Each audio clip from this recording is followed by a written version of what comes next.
Welcome, Admiral. You're about to learn how to build and command a fleet of starships in a strategic combat system called Brave Sun Starship Miniatures Game. Most sci-fi miniatures games can only be played with 2 players, are very complex and difficult to learn, and may require a large play space. However, Brave Sun can be played with 2 to 4 players, or even down to 1 player with a specific expansion. It only uses a 3 foot by 3 foot space, and learning the basics of the game is as simple as watching this tutorial. The Starship models in Brave Sun packs use a new rod system called twist lock rods.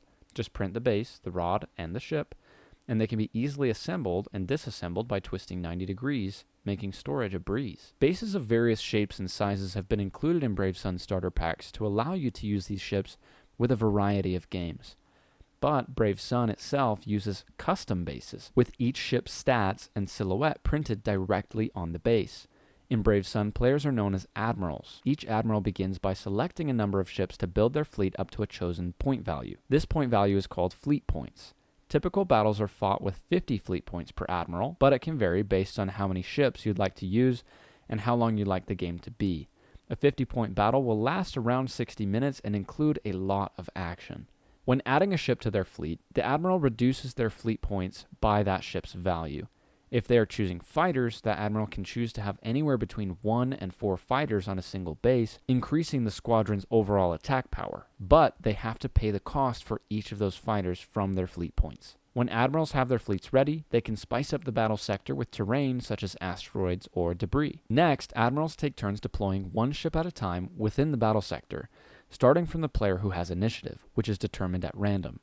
In a 2 or 4 player battle, admirals deploy their ships within 6 inches of their edge of the battle sector. In a 3 player battle, admirals deploy from these areas as shown in the rulebook. Now it's time for activation. In Brave Sun, ships activate 1 at a time to allow for immediate counteraction by other players.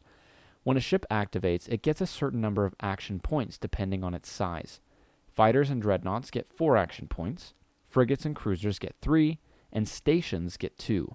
Actions can be chosen from a list found in the rulebook and the action quick reference page.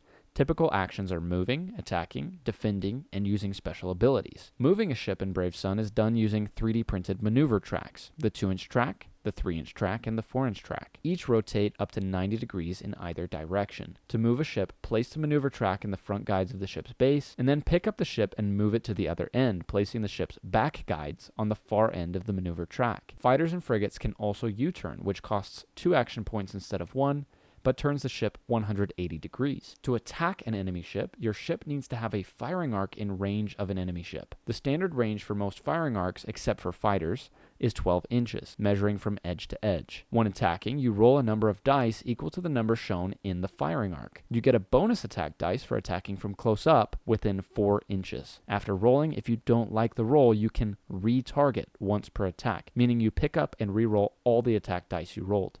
Now it's time to apply modifiers. If the firing arc has any plus or minus symbols, this means you modify the dice you rolled positively or negatively. For example, if a firing arc has a plus symbol, you increase the value of one of the dice you rolled by 1. If a firing arc has 2 minuses, that means you need to decrease the value of your roll by a total of 2. Modifiers can be split between multiple dice or applied to 1. The ship you attacked then rolls a number of dice equal to their defense shown on their base in an attempt to match and therefore cancel each of your attack dice. If they cannot match an attack dice with a defense dice roll of equal or higher value, that attack dice turns into damage on the ship. The ship gets a damage token for each attack dice that was not canceled. Place the damage tokens on the ship's base. Place a firing token on or near the firing arc that was used to show it cannot be used again this round. And when your ship is done activating, place an activation token on or near the ship's base to show it cannot be activated again until the next round.